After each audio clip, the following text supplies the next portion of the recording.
नमस्कार दोस्तों, फिर मैं आपके लिए मध्य प्रदेश जीके की जो सीरीज़ चल रही है उसमें एक नया लेक्चर लेके उपस्थित हुआ हूं। जैसा कि मैंने आपको मध्य प्रदेश का भौगोलिक विभाजन तक आपके जो इसमें लेक्चर है, जो अपनी वीडियो सीरीज उसमें मैंने कवर करा दिया था। आज जो अपन नया टॉपिक लेके उपस्थित हुए हैं, ये जो नया टॉपिक है अपना मध्य प्रदेश का, चूँकि अपन मध्य प्रदेश का भौगोलिक विभाजन पढ़ा था, जिसमें अपन ने क्या देखा था कि मध्य प्रदेश का भौगोलिक विभाजन 3 भागों में, मध्य उच्च प्रदेश के साथ साथ दूसरा आपका सतपुड़ा मैकल श्रेणी और तीसरा कौन सा आपका पूर्वी पठार या बघेलखंड के पठार, 3 भागों में। अब चूँकि जब अपन मध्य प्रदेश के भौगोलिक विभाजन की बात हो रही है तो यहीं पे अपन मध्य प्रदेश की अन्य जो जलवायु विविधता है या भौगोलिक विविधता के संदर्भ में अपन देख लेते हैं। तो आज का जो हमारा टॉपिक है तो उसमें अपन देखेंगे कि मध्य प्रदेश की जलवायु, मृदा और वर्षा, क्योंकि अपन वहाँ पे बात कर रहे थे किसकी, इन्हीं सब सारी चीज़ों की। प्रत्येक प्राकृतिक जो आपका भौगोलिक प्रदेश है उसमें अपन देख रहे थे किनके, कि यहाँ की वर्षा क्या है, मिट्टी क्या है, चट्टानों के क्रम में क्या विविधता पाई जाती है ना, ये सब सारी चीज़ें। तो आज अपन क्या करेंगे, आज पूरी मध्य प्रदेश में अपन देखेंगे कि मध्य प्रदेश की जो जलवायु है वह किस प्रकार की है। जलवायु के साथ साथ अपन देखेंगे कि जो क्षेत्रीय विविधता या क्षेत्रीय विषमता जो पाई जाती है मध्य प्रदेश की जलवायु के संदर्भ में, वो कितने प्रकार की है ना, या किस प्रकार आपके यहाँ अलग अलग से आपके निर्भर है इन चीज़ों के ऊपर। तो देखते हैं सबसे पहले मध्य प्रदेश के जलवायु के संदर्भ में, उसके बाद अपन देखेंगे वर्षा और उसके बाद अपन देखेंगे मिट्टी। तो सबसे पहले यदि जलवायु की बात करें, जैसे कि आप देखें कि जलवायु भी कितने प्रकार की होती है। यदि आप पूरे वैश्विक स्तर पे आप देखें कि यहाँ पे आपकी जलवायु के भिन्न प्रकार देखने को मिलते हैं। कहीं पे आपको दिखाई देता है उष्णकटिबंधीय जलवायु, है ना, कहीं पे आपको दिखाई देता है मानसूनी जलवायु, कहीं पे आपको भूमध्य सागरीय जलवायु देखने को मिलती है। तो प्रत्येक क्षेत्र में, यानी कि जो आपका पूरा संपूर्ण विश्व है, इसमें आप देखेंगे कि विभिन्न प्रकार की आपके प्रत्येक क्षेत्रों में आपके भिन्न भिन्न प्रकार की जो आपकी जलवायु पाई जाती है। यदि भारत के संदर्भ में बात करें कि भारत के संदर्भ में किस प्रकार की जलवायु है, तो यदि आप भारत के मैप में देखेंगे तो आपको नीचे साइड दिखता है हिंद महासागर, जो कि प्रायद्वीपीय भारत है। प्रायद्वीपीय भारत का जो दक्षिणी भाग है उसके पूरा मतलब कि नीचे साइड आप देखेंगे कि हिंद महासागर लगता है, ठीक है। और भारत की भौगोलिक स्थिति क्या है, यदि मैप में या ग्लोब में, जिसको आपको अक्षांश देशांतर रेखाओं का ज्ञान है थोड़ा सा, तो उसमें आप देखेंगे कि भारत की जो भौगोलिक स्थिति दिखती है ये कहाँ पे दिखती है, आपके उत्तरी अक्षांश में दिखती है। कहाँ पे दिखती है, उत्तरी अक्षांश में। और यदि संपूर्ण भारत की बात करें तो भारत का जो अक्षांश का विस्तार है ये लगभग आपके 8 डिग्री 4 मिनट से लेकर आपके 37 डिग्री 6 मिनट उत्तरी अक्षांश के मध्य ये किसका है, भारत का विस्तार है ना। ध्यान दीजिएगा, ये भारत का विस्तार है। तो मतलब कि कह सकते हैं कि आपकी जो भारत की स्थिति है ये लगभग आपके कितने, यानी कि जो आपके उत्तर में 23.5 डिग्री कौन सी रेखा दिखाई पड़ती है, कर्क रेखा दिखाई पड़ती है। तो यहाँ पे आपकी 0 डिग्री अक्षांश भूमध्य रेखा। तो भूमध्य रेखा के ऊपरी भाग में आपका किसका, आपके यानी कि भारत का विस्तार है। तो जो भारत का विस्तार आपके लगभग 37 डिग्री तक है अक्षांशीय विस्तार। और आपको मालूम होगा कि जो आपका 23.5 डिग्री उत्तरी अक्षांश और 23.5 डिग्री दक्षिणी अक्षांश है, यह किस प्रकार की पेटी के नाम से जानी जाती है, उष्ण कटिबंधीय पेटी के नाम से। मतलब कि यहाँ पे जो आपका तापमान है 23.5 डिग्री कर्क रेखा हो या आपके दक्षिण में मकर रेखा हो, यहाँ पे आपके क्या है कि जो ये 6 पेटी है किसके रूप में जानी जाती है, उष्ण कटिबंधीय पेटी के रूप में। तो भारत की जलवायु के संदर्भ में यदि बात करें कि भारत की जलवायु किस प्रकार की है आपकी, भारत की जलवायु आपकी उष्ण कटिबंधीय मानसूनी जलवायु है ना। देखिए ध्यान दीजिए, सुनिए, भारत की जलवायु किस प्रकार की है, उष्ण कटिबंधीय मानसूनी जलवायु। ये नाम सुनिए पहले जलवायु की। यदि अभी भारत की बात हो रही, अभी मध्य प्रदेश में आएंगे अपन। भारत की जलवायु उष्ण कटिबंधीय मानसूनी जलवायु।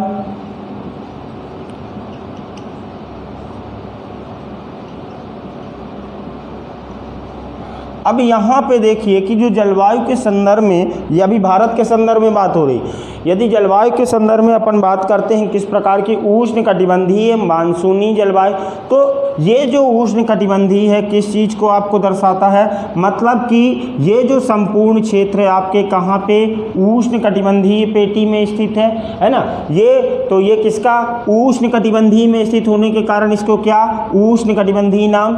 और यहाँ पे आपका जो एक शब्द यूज किया गया है मानसूनी, मानसूनी या मानसून का सीधा शाब्दिक अर्थ है हवाओं का प्रत्यावर्तन या हवाओं का चलना, मतलब कि यहाँ की जो जलवायु है किस प्रकार से आपके ये हवाओं के चलने, यानी कि जिधर पे आप देखेंगे कि अधिक दाब या अधिक वायु दाब वाले क्षेत्र से निम्न वायु दाब के क्षेत्र की ओर जब आपकी पवनें चलती हैं, और ये आर्द्रता युक्त पवनें क्या लेके आती हैं, जो वाष्पशील कण लेके आती हैं, और ये वाष्पशील बूंदें आपके उस क्षेत्र में क्या कराती हैं, वर्षा कराती हैं। जैसे कि आप लोग सुनते हैं कि जो जून का प्रारंभिक सप्ताह है या लगभग 15 जून के आसपास आपके केरल वाले क्षेत्र में आपके जो मानसून आता है तटीय क्षेत्रों में, तो आप देखते हैं कि ऊपर साइड क्या होता है, लगभग जो 23.5 डिग्री अक्षांश है मध्य प्रदेश राजस्थान, यहाँ पे आपके बिल्कुल किस प्रकार का निम्न वायु दाब होता है, मतलब गर्मी अधिक होती है तो दाब वायु दाब कम, सुनिए तापमान अधिक तो वायु दाब क्या होगा, कम। तो यहाँ पे जब तापमान अधिक होने के कारण इन क्षेत्रों में वायु दाब कम होता है। क्यों, इस क्षेत्र में तापमान अधिक हुआ तो उस क्षेत्र की जो पवनें हैं वो क्या होती, गर्म होकर ऊपर उठ जाती हैं। तो पवनें क्या होती हैं, आपके जो अधिक वायु दाब वाला क्षेत्र है यानी कि दक्षिण के क्षेत्रों से आपकी पवनें क्या होती हैं, राजस्थान यानी कि इस वायु दाब को भरने के लिए चलती हैं, और ये पवनें क्या कराती हैं, आपके जो आर्द्रता युक्त पवनें हैं ये वर्षा कराती हैं। तो फिर जब धीरे धीरे समय बीतता है और उसके बाद जब यहाँ पे वायु दाब की स्थिति सामान्य होने लगती है तो क्या होते हैं, ये जो पवनें हैं इनकी दिशा बदल जाती है, मतलब अभी जो कहाँ से दक्षिण पश्चिम से चल रही थी अब ये वापस नीचे की ओर यानी धीरे धीरे की वापस आपके दक्षिण की ओर लौट जाती। तो मानसून का हमने तो मानसून ही पूरा बता दिया, लेकिन मानसून का क्या है, हवाओं की जो दिशाएं हैं वो क्या होती हैं, आपके परिवर्तित होती रहती हैं, मतलब कि परिवर्तित हवाओं के कारण जो वर्षा होती हैं ये क्या कहलाती है, आपकी मानसूनी। तो इस प्रकार से यदि आप स्पष्ट रूप से समझें तो किस प्रकार की जलवायु है भारत की, उष्णकटिबंधीय मानसूनी जलवायु, ठीक है। क्योंकि भारत के संदर्भ में आपने देख लिया कि भारत की जलवायु किस प्रकार की है, उष्णकटिबंधीय मानसूनी प्रकृति की है। तो मध्य प्रदेश की जलवायु के संदर्भ में आते हैं। अब मध्य प्रदेश की जलवायु के संदर्भ में आप देखिए कि मध्य प्रदेश संपूर्ण भारत के बिल्कुल मध्य में स्थित है। ये तो आपको स्थिति क्लियर है कि मध्य प्रदेश की भौगोलिक स्थिति क्या है, बिल्कुल मध्य प्रदेश के यानी कि जो आपका भारत है उसके मध्य में। इसका जब अक्षांश देखते हैं आप 21 डिग्री 6 से लेके आपके लगभग 26 डिग्री 30 मिनट उत्तरी अक्षांश, और आपको मालूम है कर्क रेखा मध्य प्रदेश के बिल्कुल मध्य से यानी कि 14 जिलों से गुजरती है। तो भारत के समान ही जो मध्य प्रदेश की जलवायु है वह किस प्रकार की है, उष्णकटिबंधीय मानसूनी जलवायु है आपके कहाँ की, मध्य प्रदेश की। मतलब कि जिस प्रकार आपके भारत की जलवायु किस प्रकार की है, उष्णकटिबंधीय मानसूनी जलवायु, सेम उसी प्रकार आपकी मध्य प्रदेश की जलवायु है कौन सी, उष्णकटिबंधीय मानसूनी जलवायु प्रवृत्ति है किसकी, मध्य प्रदेश की। ठीक है, ये ओवरऑल मध्य प्रदेश की बात हो रही है। मध्य प्रदेश की ना तो मालवा की बात हो रही, ना तो बुंदेलखंड की बात हो रही, ना तो आपके कहाँ पे हो रही, आपके सतपुड़ा मैकल श्रेणी की। ये संपूर्ण मध्य प्रदेश की जो जलवायु है यह एक शब्द से आप इसको नामांकित कर सकते हैं। जो जलवायु के संदर्भ में आप देखें कि यदि आपसे एग्ज़ाम में पूछता है कि मध्य प्रदेश की जलवायु क्या है, तो आप सीधे से स्पष्ट रूप से कह सकते हैं कि मध्य प्रदेश की जलवायु उष्णकटिबंधीय मानसूनी जलवायु है। ठीक है। अब जलवायु का जो आप देखें कि जलवायु जिस प्रकार होती है, तो यहाँ पे क्या है, मौसम भी उसी प्रकार देखने को मिलता है। जैसे कि आप अलग अलग क्षेत्रों में, जैसे आप भूमध्य सागरीय क्षेत्रों में देखें, है ना, टैगा प्रदेशों में देखें, तो यहाँ पे आपके विभिन्न प्रकार के मौसम आपको देखने को मिलती है। यहाँ पे आप यदि स्पेशली आप देखें कि जो संपूर्ण उष्णकटिबंधीय क्षेत्र, यहाँ पे आपके प्रायः जो मानसूनी जलवायु वाले जो प्रदेश हैं, यहाँ पे आपके क्या है, स्पष्ट रूप से तीनों मौसम देखने को मिलते हैं। तीनों मौसम कैसे देखने को मिलते हैं, मतलब कि यहाँ पे आपको 4 महीने स्पष्ट रूप से आपके वर्षा ऋतु, 4 महीने शीत ऋतु और 4 महीने ग्रीष्म ऋतु देखने को मिलती है। लेकिन क्या होता है कि जैसे आप मध्य प्रदेश, यानी कि जो भौगोलिक विविधता है या भौगोलिक विस्तार ज़्यादा होने के कारण इनमें प्रायः अंतर देखने को मिलता है। अंतर कैसे कि किन्हीं क्षेत्रों में अधिक गर्मी पड़ रही है सेम उसी गर्मी के मौसम में, और कुछ क्षेत्रों में आपके कम पड़ रही है। तो मध्य प्रदेश का भी चूँकि भौगोलिक विस्तार ज़्यादा है, भौगोलिक विस्तार किस प्रकार से, यदि इसकी क्षेत्र की बात करें तो 3,08,252 वर्ग किलोमीटर है।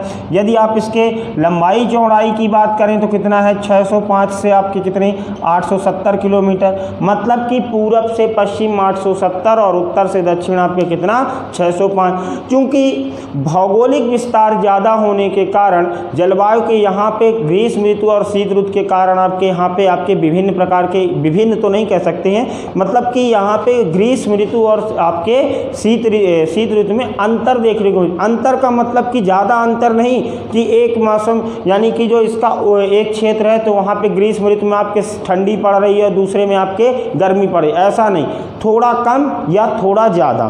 तो यदि जलवायु के संदर्भ में देखें तो मध्य प्रदेश का जलवायु के आधार पे आप देखें कि यहाँ पे इसका जो विभाजन है, यानी कि ये जो जलवायविक संबंधी विविधता है आपके देखी जाती है, इसके आधार पे मध्य प्रदेश को कितने भागों में, आपके 5 भागों में बांटा गया है। ये 5 भाग किस प्रकार से, तो जैसे आपने देखा था कि एक तो थी आपकी कौन सी, नर्मदा सोन घाटी, एक तो थी आपकी, आप भौगोलिक जो विभाजन देखे थे आप उसमें भी देखे थे कि आपको एक कौन सी पट्टी दिखती है आपकी, ये नर्मदा सोन घाटी दिखती है। दूसरी आपकी कौन से दिखती है, सतपुड़ा मैकल श्रेणी,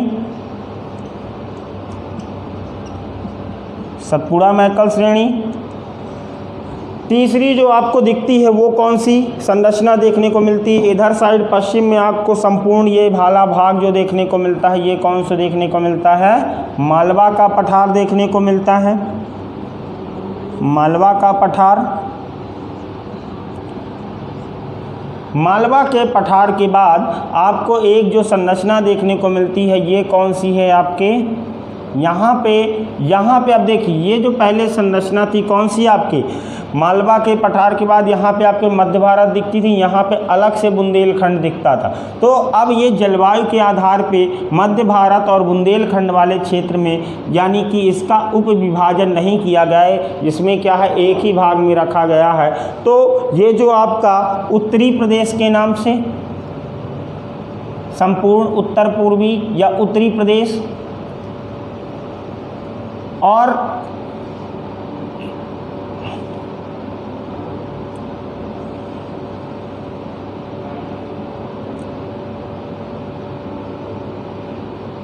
और ये जो शेष बचता है आपका, ये पूरा, ये आपका उत्तर पूर्वी क्षेत्र, मतलब कि इसमें आपका कौन सा, इसमें आपका रीवा पन्ना का पठार और कौन सा आपके सम्मिलित है, रीवा पन्ना के पठार के साथ साथ आपके पूर्वी क्षेत्र यानी कि बघेलखंड भी सम्मिलित है। अब यहाँ पे देखिए कि जो मालवा के संदर्भ में आपकी जो जलवायु देखने को मिलती है, देखिए मैं अभी पहले इनके नाम लिख देता हूँ फिर इनके बताता हूँ कैसे। कम गर्म कम ठंड, ठीक है। फिर यहाँ पे आपके अधिक गर्म और अधिक ठंड, ठीक है। यहाँ पे आपको देखने को मिलता है औसत गर्म औसत ठंड। और ये जो आपका नर्मदा सोन घाटी है और ये जो पूर्वी पठार है, यहाँ पे देखने को मिलता है अधिक गर्म एवं औसत ठंड। सुनिए, कम गर्म कम ठंड का मतलब ये है कि जैसे आप देखते हैं कि आपको प्रतिवर्ष आप जैसे गर्मी के मौसम में देखें तो आपको मिलता है, पेपर में आप पढ़ते हैं कि आज के दिन में मध्य प्रदेश का जो औसत तापमान कितना अंकित किया गया, लगभग 41 डिग्री सेंटीग्रेड अंकित किया गया। मतलब कि आपको देखने को मिलता है कि एक तो मध्य प्रदेश का, संपूर्ण मध्य प्रदेश का औसत तापमान देखने को मिलता है। तो इसका मतलब ये है, कम गर्म का मतलब ये नहीं है कि यहाँ पे आपके बिल्कुल कम गर्मी नहीं पड़ती। मतलब ये है कि जो मध्य प्रदेश का औसत तापमान है उसकी अपेक्षाकृत गर्मी के मौसम में क्या है, आपके कम तापमान दिखाई पड़ता है। कहाँ पे, आपके मालवा के पठार में। इसी प्रकार शीत ऋतु में आप सुनते हैं कि जब शीत ऋतु में संपूर्ण मध्य प्रदेश का औसत तापमान लगभग या 8 डिग्री या 9 डिग्री सेंटीग्रेड आपको देखने को मिलता है, तो उस समय जब संपूर्ण मध्य प्रदेश में 9 डिग्री सेंटीग्रेड के आसपास तापमान देखने को मिलता है, तो मालवा के पठार में अपेक्षाकृत तापमान ज़्यादा होता है। मतलब कि जो ठंडी होती है ये क्या होती है, अपेक्षाकृत संपूर्ण मध्य प्रदेश की अपेक्षाकृत कम होती है। मतलब कि सीधी सी बात है कि यदि गर्मी के मौसम में संपूर्ण मध्य प्रदेश में जितनी गर्मी होगी, यानी कि जो तापमान होगा उसकी अपेक्षाकृत तापमान यहाँ पे न्यूनतम होता है। कहाँ पे, आपके मालवा के पठार में। और जो मध्य प्रदेश का औसत तापमान होगा शीत ऋतु में, उसकी अपेक्षाकृत ज़्यादा दिखाई पड़ता है। कहाँ पे, आपके मालवा के पठार। मतलब आप इसको ये कह सकते हैं कि ये जो संपूर्ण मध्य प्रदेश का पश्चिमी क्षेत्र है, मालवा का पठार वाला क्षेत्र, यहाँ पे आपके किस प्रकार के कम गर्म एवं कम ठंड है यहाँ की जलवायु। मतलब इससे आप सीधे सी बात समझिए कि गर्मी के मौसम में संपूर्ण मध्य प्रदेश की अपेक्षाकृत कम गर्मी और शीत ऋतु में अपेक्षाकृत कम ठंडी। ठीक है ना। तो ये मालवा की पठार की जलवायु हो गई। दूसरा जो आपका उत्तरी प्रदेश है, अधिक गर्म एवं अधिक ठंड प्रदेश। यहाँ पे दोनों, यहाँ पे किस प्रकार थी मालवा के पठार में जलवायु, कम गर्म एवं कम ठंड। जबकि आपके ऊपरी उत्तरी प्रदेश में आप देखिए जैसे कि ग्वालियर हो गया, शिवपुरी हो गया, चंबल हो गया, है ना, इन क्षेत्रों में आप देखिए कि एकदम बिल्कुल ठंडी के मौसम में आपके धुंध हो जाता है, यानी कि जो कोहरा इतना ज़्यादा हो जाता है कि आपकी विजिबिलिटी यहाँ पे बिल्कुल जीरो हो जाती। तो यहाँ पे आपके किस प्रकार का मौसम देखने को मिलता है, अधिक गर्म एवं अधिक ठंड प्रकृति का आपके यहाँ पे देखने को मिलती है। कहाँ पे, आपके उत्तर वाले क्षेत्र में। ठीक है, उत्तर के प्रदेश में आपको क्या देखने को मिलता है, अधिक गर्म एवं अधिक ठंड देखने को मिलता है। जबकि ये जो आपका दक्षिणी क्षेत्र है, यानी कि सतपुड़ा मैकल श्रेणी, यहाँ पे जो औसत तापमान यानी कि जो मध्य प्रदेश का औसत तापमान होता है उतना ही दिखाई पड़ता है। थोड़ा बहुत ऊपर नीचे हो सकता है, ये नहीं कि बिल्कुल पैमाने पे बिल्कुल एग्जैक्ट हो, लेकिन ये है कि यहाँ पे ना तो अधिक गर्मी दिखाई पड़ती ना तो अधिक ठंड दिखाई पड़ती। कहाँ पे, आपके सतपुड़ा मैकल श्रेणी में। ठीक है, और इन दोनों प्रदेश की समान है, गर्मी के मौसम में अधिक गर्म दिखाई देती है जबकि ठंड जो होती है अपेक्षाकृत सामान्य होती है। ठीक है, ये जलवायु देखिए, ये 5 भागों में उपविभाजन, अधिक गर्म अधिक ठंड ऊपरी क्षेत्र यानी उत्तर वाला क्षेत्र, कम गर्म कम ठंड प्रदेश मालवा का पठार, औसत गर्मी औसत ठंडी कहाँ पे, आपके सतपुड़ा मैकल श्रेणी, अधिक गर्मी और औसत ठंड सामान्य ठंड जिसको कह सकते हैं, ये आपके नर्मदा सोन घाटी और आपके कौन सा, उत्तर पूर्वी क्षेत्र। ठीक है, ये आपके मध्य प्रदेश की जलवायु। वैसे भी यदि आप देखें कि मध्य प्रदेश में जो आपका मालवा का पठार है, इसके बारे में एक यात्री आया था, चीनी यात्री, जिसका नाम था फाहयान। उसने क्या कहा था, मालवा की जलवायु आपके संपूर्ण भारत की सबसे श्रेष्ठ जलवायु है। तो यहाँ पे आप देखते हैं कि ये आपका पूरा प्रदेश, ये आपका कम गर्म जो कम ठंड वाला प्रदेश है, मालवा का पठार, अधिक गर्म अधिक ठंड उत्तरी क्षेत्र और नीचे आपका औसत। ठीक है, ये देख सकते हैं जलवायु। आप इसका स्क्रीनशॉट ले लीजिए या आप अपने मैप बना के खुद लिख रहे हो तो लिख सकते हैं, नोट डाउन करिए। ठीक है। ये हो गई मध्य प्रदेश की जलवायु। अब आ जाइए यहाँ पे जब जलवायु की बात कर रहे हैं, गर्मी एवं शीत ऋतु की तो अपन ने बात कर ली, इसी के साथ साथ मध्य प्रदेश की वर्षा की भी बात कर लेती कि मध्य प्रदेश में वर्षा का स्तर क्या है।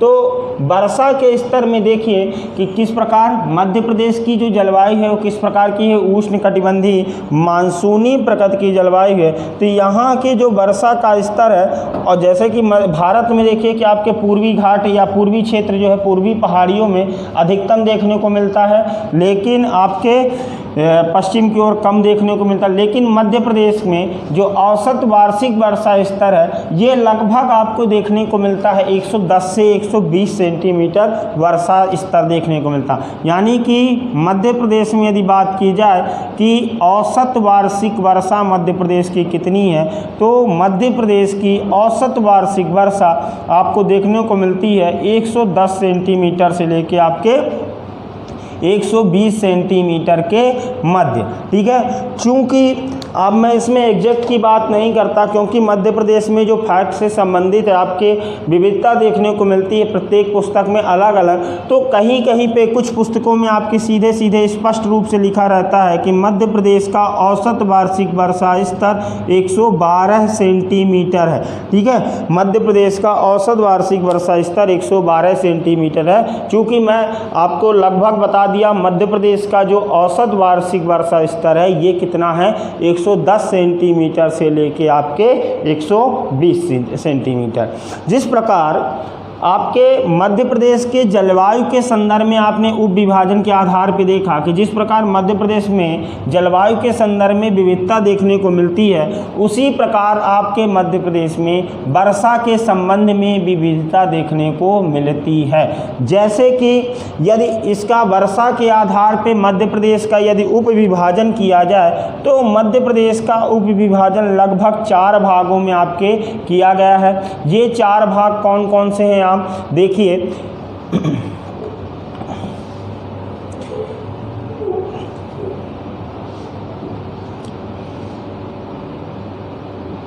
सॉरी,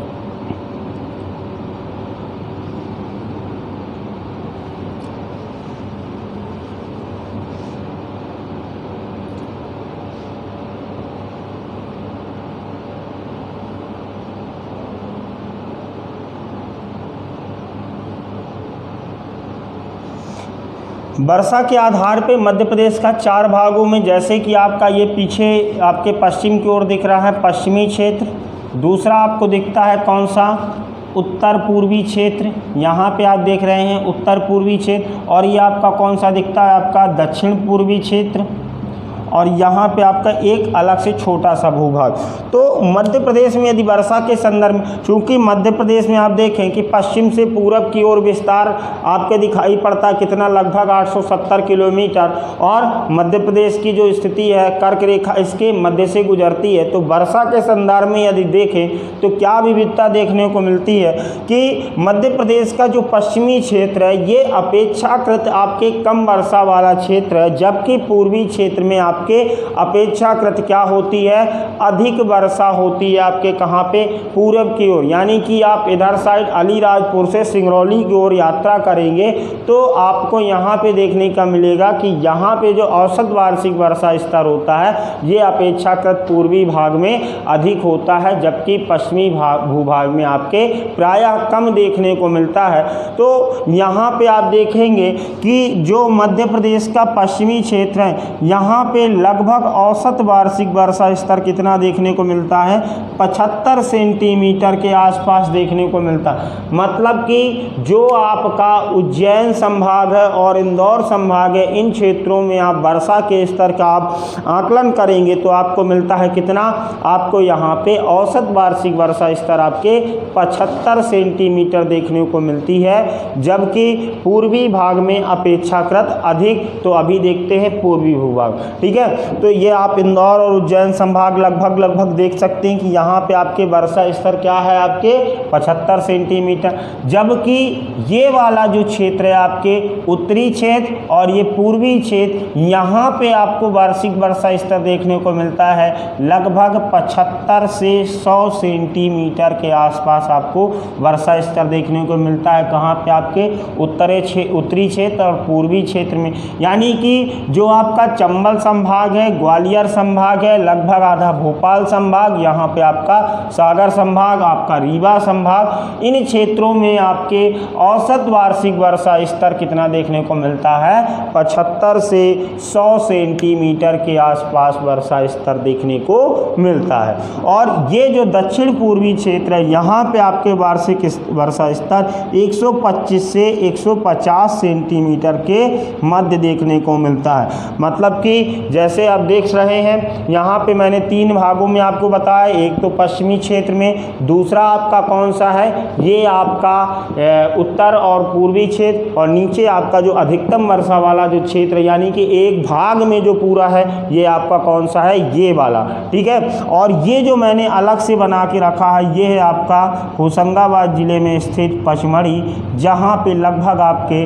200 सेंटीमीटर वर्षा होती है। मतलब कि मध्य प्रदेश का जो एकमात्र पर्वतीय क्षेत्र है, कौन सा, पचमढ़ी, यहाँ पे आपके सर्वाधिक वर्षा स्तर देखने को मिलता है। कहाँ पे, आपके पचमढ़ी में, होशंगाबाद ज़िले में स्थित है। आप क्षेत्र के आधार पे जो मैंने उप विभाजन किया, आप देखिए ये 3-4 भागों में आपको देखने को मिलेगा कि वर्षा का स्तर मध्य प्रदेश में क्या क्या दिखाई पड़ता है। अब यहाँ पे आप देखेंगे कि जब वर्षा के, यानी कि किसी भी क्षेत्र में वनस्पति एवं जो पेड़ पौधे होते हैं उनकी जो प्रकृति है, या पेड़ पौधों में जो आपको विविधता देखने को मिलती है, ये किस पे निर्भर करती है, आपके ये स्पष्ट रूप से आपकी वर्षा पे निर्भर करती है।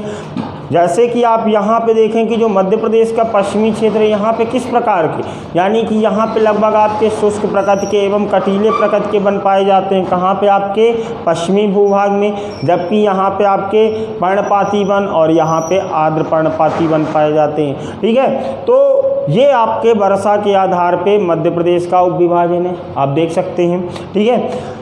यहाँ पे आपने जब बात कर ली कि मध्य प्रदेश का अधिकतम वर्षा स्तर वाला क्षेत्र कौन सा है, पचमढ़ी, तो यदि बात करें कि हाँ, जैसे आप ध्यान रखिएगा, ऐसा नहीं है कि यदि किसी भी क्षेत्र में, अब आप कहेंगे कि जैसे मैं आपको यहाँ पे बताऊँगा कि भिंड के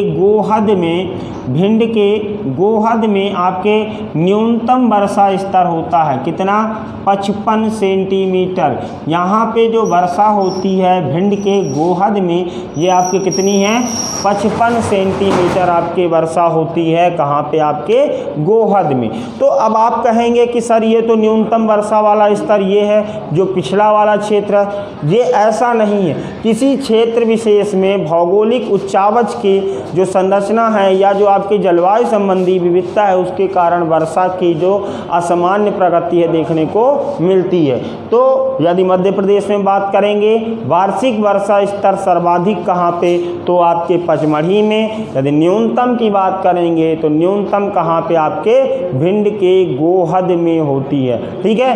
क्योंकि अब अपन किसकी बात कर रहे हैं, वर्षा की बात कर रहे हैं, तो यहाँ पे गर्मी की भी बात कर लें तो यदि मध्य प्रदेश में आप देखें कि मध्य प्रदेश में जो अधिकतम गर्म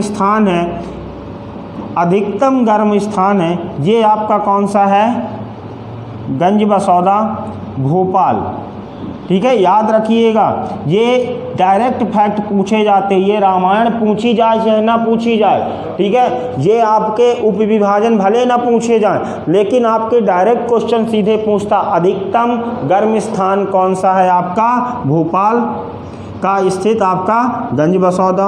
और अधिकतम या आप इसको कह सकते हैं अधिकतम ठंडी वाला स्थान, या जो आपका न्यूनतम तापमान वाला स्थान, तो दोनों एक ही होते हैं। तो जो आपके न्यूनतम तापमान अंकित किया जाता है, ये आपके कहाँ पे, शिवपुरी में, ठीक है। यहाँ पे आपके जो शीत ऋतु में न्यूनतम तापमान अंकित किया जाता है, कहाँ पे, आपके शिवपुरी में। जबकि गर्मी के ऋतु में अधिकतम गर्म तापमान, यानी कि अधिकतम तापमान कहाँ कहाँ पे आपके गंजबसौदा भोपाल में। वर्षा के संदर्भ में आपने देख ही लिया कि वर्षा अधिकतम पचमढ़ी में और न्यूनतम आपके कहाँ पे देखने को मिलती है, भिंड के गोहद में। अब गोहद के संदर्भ में आप लोग को पता होगा, थोड़ा सा मैं एक्स्ट्रा फैक्ट जोड़ता हूँ कि इस क्षेत्र का नाम गोहद क्यों पड़ा।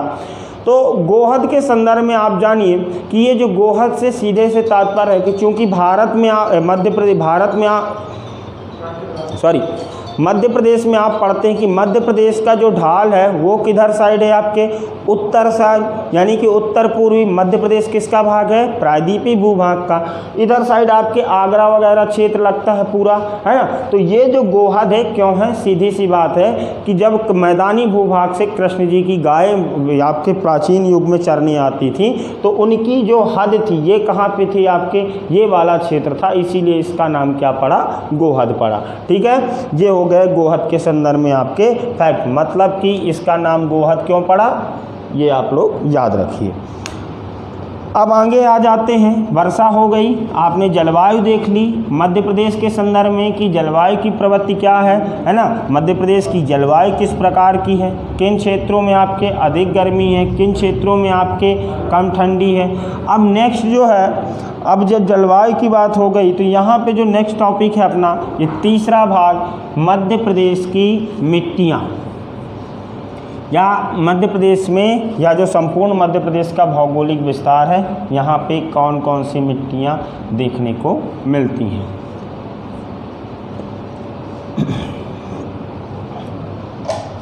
मिट्टियों के संदर्भ में यदि बात करें तो थोड़ा सा मिट्टियों के जो मिट्टी का किसी भी क्षेत्र में जो मिट्टी का विस्तार होता है ये स्पष्ट रूप से किस पर निर्भर करता है, ये आपके कई कारकों पे, जलवायु, वर्षा एवं जो मूल कारक होता है ये क्या होता है, किसी भी क्षेत्र में आपके चट्टानों की प्रकृति, मतलब कि किस प्रकृति की आपकी चट्टानें पाई जाती हैं, ये किसी भी क्षेत्र में पाई जाने वाले मिट्टियों के संदर्भ में महत्वपूर्ण निर्धारक कारक है। कौन कौन से, वर्षा हो गई, जलवायु हो गए, उस क्षेत्र की आपकी चट्टानें हो गई, ये आपके क्या है, मिट्टियों का स्वरूप निर्धारित करते हैं। तो यदि आप मध्य प्रदेश के संदर्भ में बात करें कि मध्य प्रदेश आप कहाँ पे, मध्य प्रदेश पूर्णतः आपके किसके, जो भारत की जो तीसरी संरचना है प्रायद्वीपीय भूभाग, जो आपके अरावली से लेके आपके कहाँ तक, आपके छोटा नागपुर के पठार तक, और दक्षिण में आपके कार्डामम की पहाड़ी या कार्डामम यानी कि इलायची की पहाड़ी तक फैला हुआ है प्रायद्वीपीय भूभाग, इसका भाग है आपका कौन सा, मध्य प्रदेश। तो मध्य प्रदेश यानी कि प्रायद्वीपीय भूभाग का भाग है जब, तो यहाँ पे आपको मालूम है कि यहाँ पे ये जो आपका भारत का सर्वाधिक प्राचीन भाग है कौन सा, प्रायद्वीपीय भूभाग। तो ये चीज़ आपको जब मालूम है तो यहाँ पे आपके लगभग कौन कौन सी क्रम की चट्टानें, आर्कियन युग की चट्टानें, धारवाड़ क्रम की चट्टानें, कुडप्पा क्रम की चट्टानें, विंध्याचल शैल समूह, है ना, जो आपके विंध्याचल पर्वतमाला फैली हुई है, फिर दक्कन ट्रैप और आपके ये दक्कन ट्रैप वगैरह की चट्टानें आपके विस्तृत हैं। तो यदि बात करें मध्य प्रदेश में तो इन चट्टानों के कारण मध्य प्रदेश में यदि बात करें तो मध्य प्रदेश में लगभग आपके कितने प्रकार की मिट्टियाँ पाई जाती हैं, 5 प्रकार की मिट्टियाँ पाई जाती हैं। ये 5 प्रकार की मिट्टियाँ कौन कौन सी हैं, तो मिट्टियों के संदर्भ में आप देखिए कि ये जो 5 प्रकार की मिट्टियाँ हैं ये कौन कौन सी। तो मध्य प्रदेश में देखिए कि मैंने आपको बताया था जब भौगोलिक संरचना अपन मालवा की पठार की बात कर रहे थे उसके बारे में मैंने बताया था कि इसका निर्माण किससे हुआ है, आपके दक्कन ट्रैप से। तो दक्कन ट्रैप से निर्मित होने के कारण यहाँ पे किस प्रकार की मिट्टी, आपकी काली मिट्टी का प्रदेश सर्वाधिक है ना, बेसाल्ट निर्मित आपकी जो काली मिट्टी है। तो मध्य प्रदेश में यदि बात करें तो मध्य प्रदेश में जो संपूर्ण मिट्टियों में काली मिट्टी का भौगोलिक क्षेत्र ज़्यादा है, यानी कि यदि पूरे देश में देखा जाए तो काली मिट्टी महाराष्ट्र के बाद दूसरे नंबर पे आपके कहाँ पे, आपके मध्य प्रदेश में। ठीक है, दूसरा आप देखें कि यहाँ पे जो ये वाला प्रदेश है पूर्वी वाला क्षेत्र, यहाँ पे आपके कौन सी देखने को मिलती है, आपके लाल पीली मिट्टी लाल पीली मिट्टी देखने को मिलती है बुंदेलखंड वाले क्षेत्र में। फिर आपको देखने को मिलती है कौन सी, मिश्रित मिट्टी देखने को मिलती है। फिर आपको देखने को मिलती है जलोढ़ मिट्टी देखने को मिलती है आपको, और एक मिट्टी आपको देखने को मिलती है कौन सी, लैटेराइट मिट्टी देखने को मिलती। यानी कि ऐसा नहीं है कि केवल और केवल मात्र ये 5 मिट्टियाँ ही पाई जाती। मिट्टियाँ छोटे छोटे स्थानों पे विभिन्न प्रकार की मिट्टियाँ मिश्रित हैं, लेकिन संपूर्ण मध्य प्रदेश में यदि देखा जाए तो प्रमुखतया 5 प्रकार की मिट्टियाँ मिश्रित हैं। पहला तो है आपके काली मिट्टी का प्रदेश, दूसरा है आपके लाल पीली मिट्टी का प्रदेश, तीसरा है आपका लैटेराइट मिट्टी का प्रदेश, चौथा है आपके मिश्रित मिट्टी, पाँचवा है आपके जलोढ़ मिट्टी। अब मध्य प्रदेश में यदि आप देखेंगे कि मध्य प्रदेश के लगभग 47 से 48% भूभाग पर, यानी कि आधे मध्य प्रदेश में आपके काली मिट्टी का विस्तार है। तो इसमें आपको काली मिट्टी के क्रम में भी विविधता देखने को मिलती है। यहाँ पे आप देखें कि 3 प्रकार की मिट्टियाँ दिखाई देती हैं, काली मिट्टियों के भी 3 प्रकार दिखाई देते हैं। ये 3 प्रकार कौन कौन से हैं? जैसे कि कुछ क्षेत्रों में मध्य प्रदेश में आप देखिए कि गहरी प्रकृति की, यानी कि जो उसका रंग होता है काला, यानी कि गहरी काली मिट्टी पाई जाती है। दूसरे आपकी कौन सी, मध्यम प्रकृति की काली मिट्टी पाई जाती है, यानी कि जो रंग है उसका सामान्य काला। और तीसरी जो है आपकी छिछली काली मिट्टी मध्य प्रदेश में पाई जाती है। ठीक है, काली मिट्टी के क्रम में ही आपको विविधता देखने को मिलती है, गहरी काली मिट्टी, मध्यम काली मिट्टी और छिछली काली मिट्टी आपके पाई जाती है। ठीक है, क्योंकि दक्कन ट्रैप का जो आपका भूभाग है, आपको मालूम होगा कि जो लावा आपका उद्गार हुआ था, दक्कन ट्रैप का निर्माण हुआ था, ये आपके पश्चिमी क्षेत्र में। तो काली मिट्टी आपके संपूर्ण मध्य प्रदेश के आपके पश्चिमी क्षेत्र में काली मिट्टी का प्रदेश है। ठीक है, दूसरी है आपके लाल पीली मिट्टी, तीसरी है आपके मिश्रित मिट्टी, चौथी आपकी जलोढ़ मिट्टी और लैटेराइट मिट्टी। अब काली मिट्टी के बारे में मैंने बता दिया। जो जलोढ़ मिट्टी है ये आपके उत्तरी क्षेत्रों में, यहाँ पे आप देखें कि जैसे कि चंबल वगैरह का पूरा क्षेत्र है, यहाँ पे आपका ये वाला पठारी भूभाग और इधर साइड आपके उत्तर में मैदान का भूभाग लगता है। तो इन क्षेत्रों में लगभग नदियों के आसपास आपके जो जलोढ़ प्रकृति की मिट्टी पाई जाती है, ये आपके कहाँ पे, उत्तरी भूभाग में। फिर तीसरी है आपकी कौन सी, लाल पीली मिट्टी। इसमें आप देखें कि यहाँ पे आपके पूर्वी पठार या जो बघेलखंड का पठार है, यहाँ पे आपके लाल पीली मिट्टी पाई जाती है। इसका लाल रंग किसके कारण, आपके फेरिक ऑक्साइड के कारण होता है, और इस फेरिक ऑक्साइड के जल योजन के कारण इस मिट्टी में आपके पीली मिट्टी का, यानी कि जो इसका रंग होता है वो किस प्रकार होता है, पीला हो जाता है। तो यहाँ पे आपके दूसरी प्रकृति की फसल, और ये आपके मिश्रित मिट्टी, ये जो आपका ये वाला भूभाग है यहाँ पे आपके मिश्रित मिट्टी, और ये आपका लैटेराइट मिट्टी। तो जो मध्य प्रदेश का दक्षिण पूर्वी क्षेत्र है, यहाँ पे आपके लैटेराइट मिट्टी पाई जाती। चलिए इसका स्क्रीनशॉट ले लीजिए आप लोग, है ना। फिर उसके बाद मैं इनका प्रदेश बनाता हूँ कि कौन सी मिट्टी कितने प्रदेश में आपके पाई जाती है।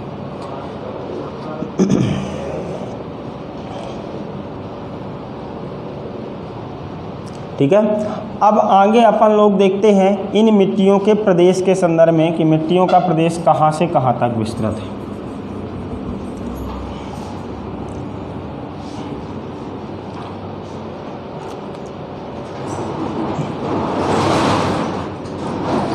ये आप देखिए, ये वाला जो पूरा प्रदेश है, यहाँ से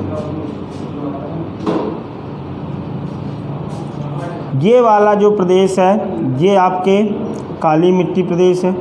यहाँ पे आपके पाई जाती है मध्यम काली मिट्टी। यहाँ पे आपको देखने को मिलती है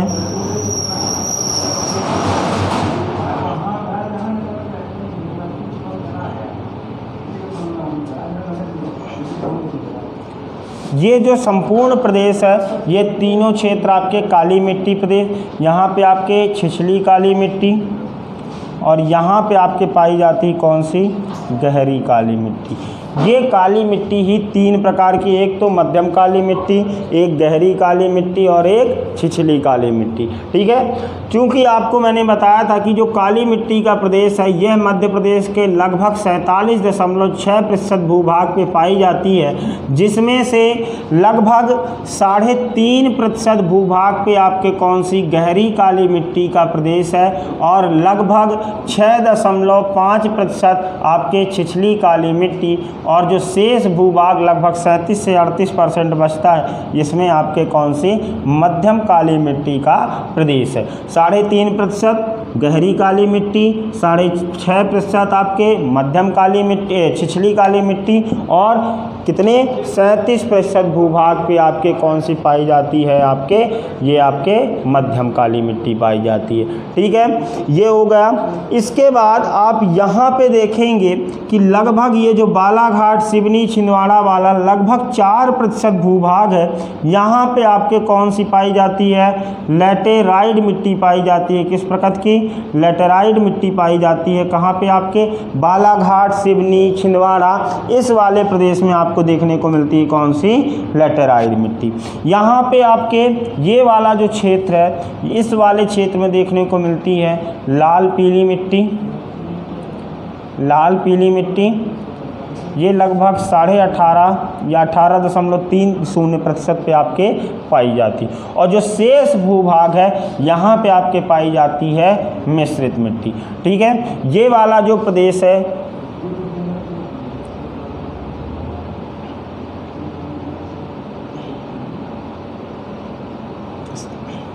सॉरी जलोढ़ का भूल गया था, ये वाला जो ऊपर का जो प्रदेश है 7.5-8%, इसमें आपके पाई जाती है जलोढ़ मिट्टी। ठीक है, ये आप देखिए मैप में, यहाँ पे आपको दिख रहा होगा ये मध्यम काली मिट्टी, यहाँ पे आपको दिखता है गहरी काली मिट्टी और छिछली काली मिट्टी। यहाँ पे उत्तरी भूभाग में आपको दिखती है जलोढ़ मिट्टी, ये मिश्रित मिट्टी, इधर पे आपको लाल पीली मिट्टी, और यहाँ पे आपको दिखती है कौन सी लैटेराइट मिट्टी देखने को मिलती है, कहाँ पे आपके बालाघाट, सिवनी, छिंदवाड़ा।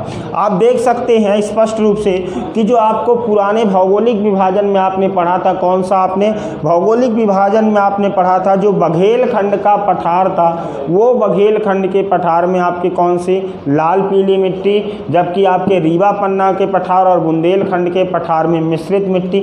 मिश्रित से तात्पर्य है कि यहाँ पे आपके काली मिट्टी, लाल मिट्टी, पीली मिट्टी।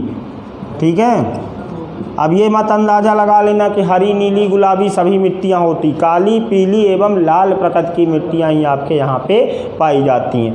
ठीक है, अब इनकी प्रवृत्ति भी अलग अलग होती है। इन मिट्टियों की प्रवृत्ति कैसे अलग होती है, जैसे आप देखेंगे कि जो काली मिट्टी का प्रदेश होता है, ये आपके क्या है, सभी किस्म की फसल उत्पादन के लिए आपके उत्पादन के लिए अच्छी होती है। जैसे आप देखें कि जो मालवा का पठार है, यहाँ पे आपके संपूर्ण मालवा के पठार में आपको देखने को मिलेगा काली मिट्टी का क्षेत्र है, जिसके कारण यहाँ पे आपके लगभग सभी प्रकार की फसलों का उत्पादन होता है। अर्थात आप ये भी कह सकते हैं कि जो मालवा का पठार है, ये कृषि के लिए आपके सर्वाधिक उपयुक्त प्रदेश है। आप मालवा में देखेंगे कि आपको लगभग अदरक है, मिर्च है ना, और आपके सोयाबीन है, गेहूँ है, कपास है, इस प्रकार की आपकी सभी जो आपकी फसलें हैं उनका उत्पादन होता है। तो ये आपका कृषि उत्पादन, यहाँ पे वर्षा का जो स्तर है वो भी आपके एक औसतन वर्षा यानी कि 75 सेंटीमीटर के आसपास वर्षा, जिसके कारण जो फसल के लिए अत्यधिक उपयुक्त है।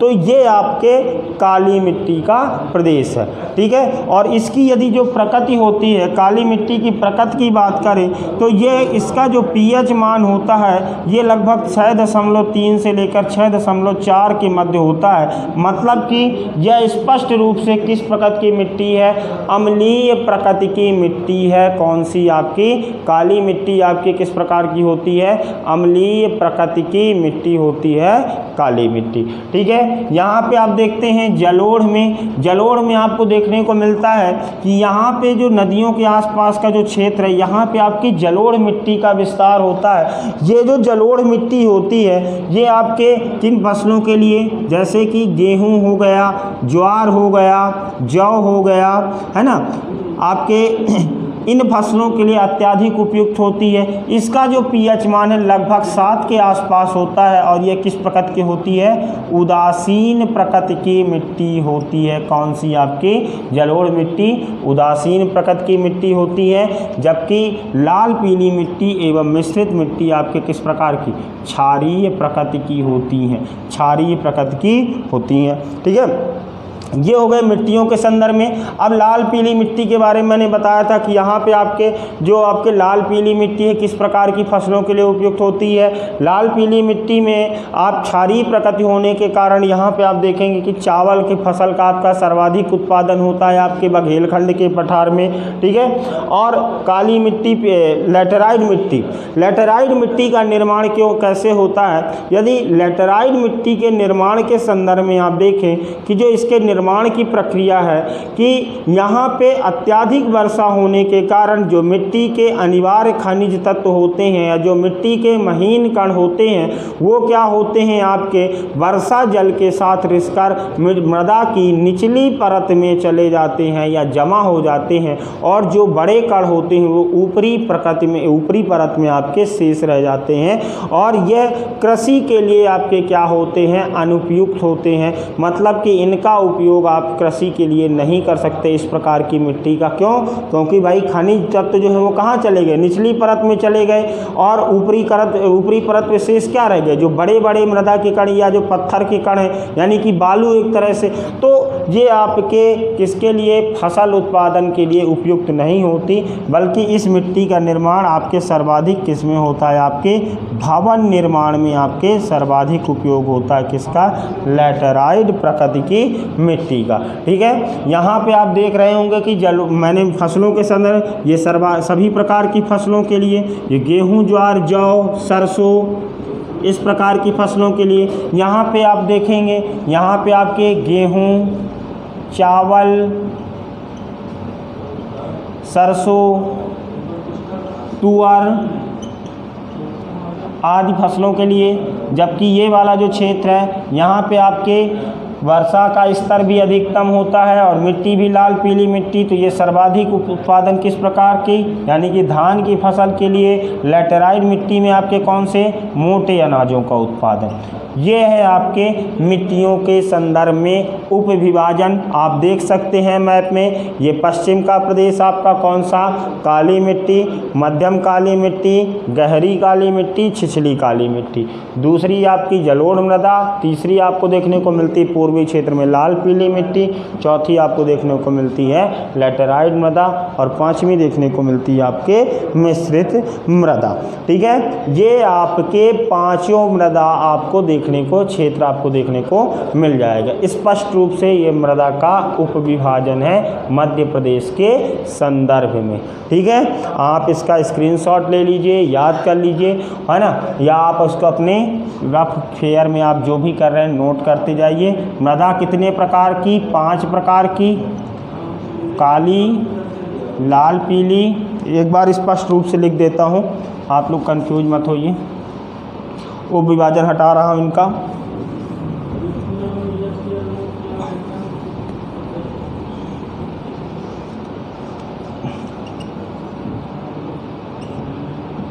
काली, लाल पीली, मिश्रित, लैटेराइट,